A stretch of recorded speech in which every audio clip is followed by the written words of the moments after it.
हाँ जी दोस्तों, कैसे हैं आप लोग।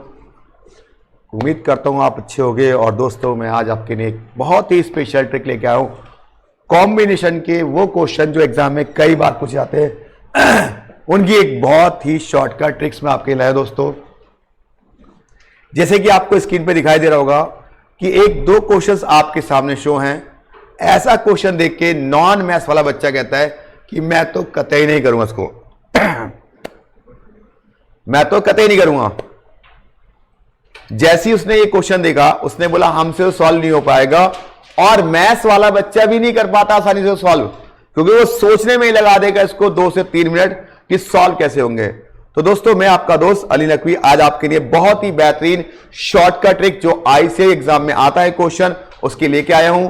तो देखिए, ये क्वेश्चन आपके सामने पेश है। कॉम्बिनेशन का ये क्वेश्चन बहुत ही इंपॉर्टेंट क्वेश्चन है, इसको फोकस जरूर कीजिएगा।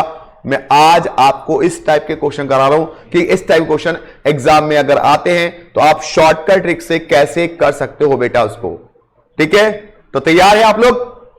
तो जरूर एक बात और, अगर आपको ये ट्रिक पसंद आए तो प्लीज एक बार कमेंट कीजिएगा और दोस्तों को शेयर भी कीजिएगा, आपसे रिक्वेस्ट है। ठीक है, तो चलिए इसी तरह से मैं आपके लिए और बहुत बहुत सी बेहतरीन ट्रिक लेके आता रहूंगा। तो चलिए हम करते हैं ये वाली ट्रिक का क्वेश्चन। तो तैयार हैं? Yes, okay. ये आपको क्वेश्चन सामने नजर आ रहा है, ध्यान से देखिए क्या लिखा हुआ है। 12C3 plus 2 into 12C4 plus 12C5 equal to 14CX। और यहां पे पूछा है फाइंड x। आपको फाइंड x करना है कि x की वैल्यू क्या होगी। मतलब इस क्वेश्चन में पूछा है कि x की वैल्यू क्या होगी, आप मुझे बताइए। तो देखिए, ये क्वेश्चन जब आपने देखा तो 2 मिनट तो आपकी खोपड़ी काम नहीं करेगी। बहुत से बच्चे इसको सॉल्व करने लग जाएंगे, फिर कंपेयर करेंगे कैसे करेंगे। तो दोस्तों, मैं आपको बताता हूं, ये आपका सीए फाउंडेशन के अंदर बहुत बार क्वेश्चन आया हुआ है, तो प्लीज इसको जरूर देखिएगा। चलिए, तो कैसे करते हैं मैं आपको बताता हूं। करें बेटा? हाँ जी करें। चलिए देखिए, एक तरीका बताता हूं। ये बताइए, यहां पे आपको टर्म काउंट करने, कितने करने? टर्म काउंट करने। देखिए, ये आपका फर्स्ट टर्म हो गया नहीं हो गया, क्योंकि एक ही वैल्यू लिखी हुई है। ये बताइए कितने टर्म है आपके? सर 2 इंटू 12C4, मतलब 12C4 2 बार होगा ना बेटा, क्यों 2 लिखा हुआ है तो 12C4 2 बार होगा। तो 2 टर्म ये हो गए, ये 1 टर्म, ये हो गए 2 टर्म, ये हो गया 3 टर्म। 3 नहीं 4, क्योंकि 1 ये रहा, 2 ये रहे और 1 ये रहा, तो कितने हो गए टोटल? 4 टर्म हो गए ना बेटा। रिपीट करूं, ध्यान से देखो। ये आपकी पहली वैल्यू, एक वैल्यू, ये 2 इंटू 12C4 है ना बेटा, तो ये 2 वैल्यू होंगे ना, क्योंकि आप जानते हैं 12C4 प्लस 12C4 को लिख सकता हूं 2 इंटू 12C4। ठीक है, बात समझ में आई? अब एक टर्म ये रहा, तो टोटल कितने टर्म हो गए बेटा? 4 टर्म हो गए। अब जब ऐसा क्वेश्चन आए तो यहां पे नीचे ये x भी पूछ सकता है और ऊपर वाली वैल्यू पूछ सकता है। तो पहले तो मैं बता रहा हूं आपको ऊपर वाली वैल्यू, फिर बताऊंगा नीचे वाली कैसे निकालेंगे। जितने टर्म होंगे, जितने टर्म ये होंगे, सुन लो ध्यान से, आई रिपीट, जितने टर्म ये होंगे काउंट करें कैसे? 1 टर्म, ये 2 टर्म, 2 और 1 3 और 1 4 टर्म।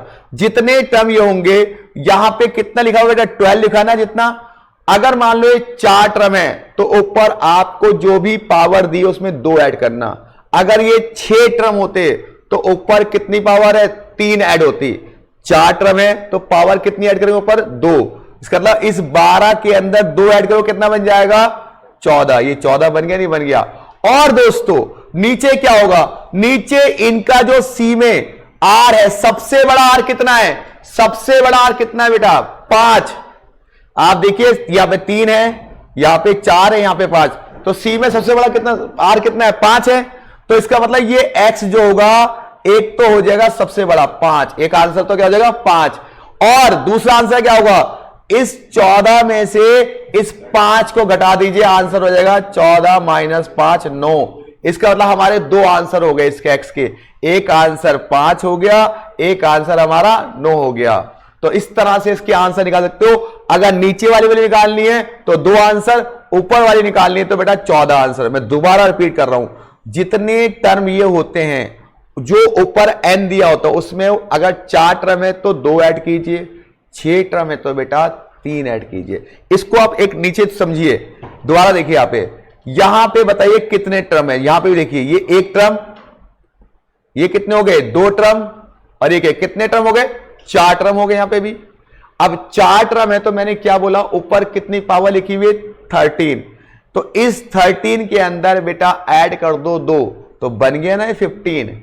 और x क्या होगा, जो सबसे बड़ी नीचे वैल्यू है r की, सबसे बड़ी जो नीचे वैल्यू r की वो क्या होगी 6 है, तो x की वैल्यू क्या होगी 6। एक आंसर तो 6 हो गया। दूसरा आंसर कैसे निकालेंगे बेटा, इस 15 में से 6 घटा करके, तो 15 माइनस 6 9, तो 2 आंसर होते हैं x के। बताओ कितना आसान है, कोई पेन नहीं चलाया आप लोगों ने, कोई कितनी का, बहुत ही आसान से आपने इस क्वेश्चन का आंसर दे दिया, बहुत ही आसानी से। मैं उम्मीद करता हूं कि ये ट्रिक्स आपको समझ में आएगी।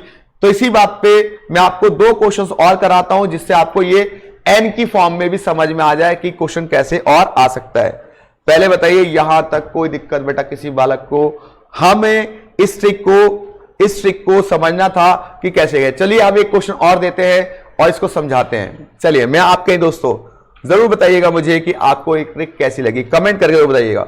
चलिए अगला क्वेश्चन मैं आपके लिखता हूं और करके दिखाइएगा सारे बच्चे। यहां पे लिखा है 10c3 प्लस 2 इंटू 10c4। ऐसा करो, इसको लिख देता हूं 2 इंटू 10c4 प्लस 10c5। इस बार n निकालना है, नीचे दिया हुआ है 5। तो मैंने क्या कहा था भाई दोस्तों, ये बताइए ये कितने टर्म है, ये 4 टर्म है। कैसे, 1 टर्म और ये 2 है क्योंकि 2 लिखा हुआ है, 2 और 1 3, 3 और 1 4, तो ये 4 टर्म है। अगर आपको n निकालना, तो मैंने क्या कहा था, जो भी यहां पे पावर दी है उसमें अगर ये 4 टर्म है तो कितना ऐड होगा 2 ऐड होगा। तो ये जो 2 ऐड करके आए यही क्या होगा बेटा n की वैल्यू, तो n कितना आ जाएगा ओनली 12। आई बेटा बात समझ में। 3 क्वेश्चन कराए, अब एक क्वेश्चन और जिससे आपको और भी डाउट क्लियर हो जाएगा, और ध्यान से देखिएगा इसको बेटा, बहुत ही इंपॉर्टेंट ट्रिक्स है आपकी ये, बहुत ही इंपॉर्टेंट है। चलिए जी एक क्वेश्चन और देता हूं मैं आपको, फिर आज का ये छोटा सा एक वीडियो था आपको शॉर्टकट ट्रिक देने का। सीए फाउंडेशन में क्वेश्चन आता है, और प्लीज एक रिक्वेस्ट है, अगर आपको पसंद आई ट्रिक तो जरूर लाइक कीजिएगा, शेयर कीजिएगा और कमेंट कीजिएगा। याद रखिएगा मेरा नाम है अली नकवी, मैं सीए फाउंडेशन में मैथ्स पढ़ाता हूं, ठीक है। तो आप जरूर बताइएगा इसका। चलिए अगला बेटा, अगला आपका एक क्वेश्चन और देता हूं जिससे कि आपको ये चीजें और क्लियर हो जाएंगी। चलिए जी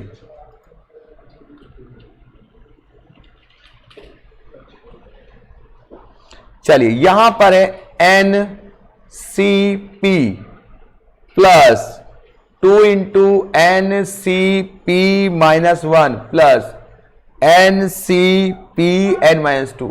इसको हमें सॉल्व करना और बताओ क्या आंसर आएगा। मैंने कहा था पहले आप टर्म काउंट कीजिए, कितने टर्म है 1 2 3, 3 और 1 4, तो यहां पे कितना आएगा, जितनी पावर ये दे रखी है n, इसमें कितना ऐड करेंगे 2, कि 4 टर्म है तो 2 ऐड होगा, तो क्या आ जाएगा ऊपर n+2 बन जाएगा, यहां बन जाएगा n+2। c नीचे p क्या होता था सर, p नीचे r वो होता जो सबसे बड़ी वैल्यू है। अब बताओ p में p-1 में और p-2 में सबसे बड़ी कौन सी वैल्यू है p, तो आंसर आ गया इसका Np2Cp। दैट्स योर आंसर बेटा। बहुत ही खतरनाक ट्रिक मैंने आपको बताई है परमुटेशन कॉम्बिनेशन की, जो आपके एग्जाम में 1 नंबर का क्वेश्चन जरूर आता है इससे रिलेटेड, और मे भी आ भी सकता है इस जून वाले एग्जाम में। तो ये बहुत ही इंपॉर्टेंट क्वेश्चन था। तो दोस्तों ये है आपकी एक छोटी सी एक ट्रिक जो परमुटेशन कॉम्बिनेशन में यूज होती है, और ऐसे क्वेश्चन में, बड़े क्वेश्चन में जो देख के डर लगता है हमें, तो आज हम लोगों ने इस छोटी सी ट्रिक करी।